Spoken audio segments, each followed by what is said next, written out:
ಕೆಲವನ್ನೆಲ್ಲ ಈಡೇರಿಸಿದೀವಿ, ನಿಮ್ ಬೇಡಿಕೆಗಳನ್ನೆಲ್ಲ ಬಿಟ್ಟಿಲ್ಲ ನಾವು. ಕೆಲವು ಈಡೇರಿಸಿದೀವಿ, ಇನ್ನೂ ಕೆಲವು ಬೇಡಿಕೆಗಳನ್ನ ಹಂತ ಹಂತವಾಗಿ ಈಡೇರಿಸ್ತೇವೆ ಅಂತಕ್ಕಂಥ ಮಾತುಗಳನ್ನ ಹೇಳಲಿಕ್ಕೆ ಬಯಸ್ತೇನೆ. 94ರಲ್ಲಿ ನಾನು ಹಣಕಾಸಿನ ಮಂತ್ರಿ ಆದೆ. ಆಗ ಗೋವಿಂದೇಗೌಡರು ಶಿಕ್ಷಣ ಸಚಿವರಾಗಿದ್ರು. ಅವ್ರಿಗೆ ಹೇಳಿದೆ, ಖಾಲಿ ಇರ್ತಕ್ಕಂಥ ನಾನು 5 ವರ್ಷ ಹಣಕಾಸಿನ ಮಂತ್ರಿ ಆಗಿರ್ತೀನಿ ಅಂತ ಅನ್ಕೊಂಡಿದ್ದೀನಿ. 5 ವರ್ಷ, ಒಂದು ವೇಳೆ 5 ವರ್ಷ ಇದ್ದೆ, ನಾನು ಹಣಕಾಸಿನ ಮಂತ್ರಿಯಾಗಿ 5 ವರ್ಷ ಇದ್ದೆ, ಉಪಮಂತ್ರಿಯಾಗೂ ಕೂಡ ಕೆಲಸ ಮಾಡಿದೆ.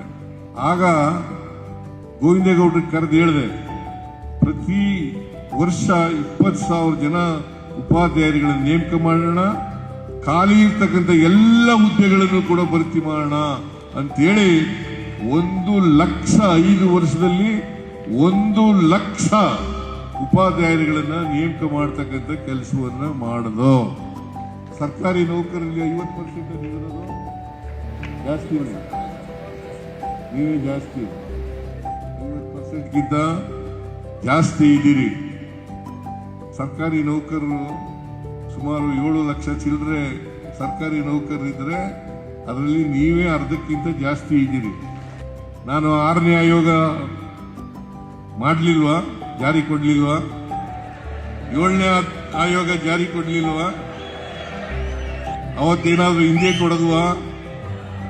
ಯಥಾವತ್ತಾಗಿ 6ನೇ ವೇತನನೂ ಕೂಡ ಜಾರಿ ಮಾಡಿದ್ದೀವಿ, 7ನೇ ವೇತನನೂ ಕೂಡ ಜಾರಿ ಮಾಡಿದ್ದೀವಿ.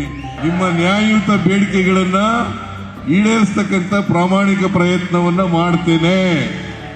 ಇನ್ಕ್ರಿಮೆಂಟ್ ಅನ್ನ ಕೊಡ್ಲಿಕ್ಕೆ ಪ್ರಯತ್ನ ಮಾಡ್ತೇನೆ. ಹೊಡಿಲಿ ಚಪ್ಪಾಳೆ. ಆಗ್ಬೋದಾ? ಆದ್ರೆ ನಿಮ್ ಜವಾಬ್ದಾರಿ ಮಾತ್ರ ಮರಿಬೇಡಿ.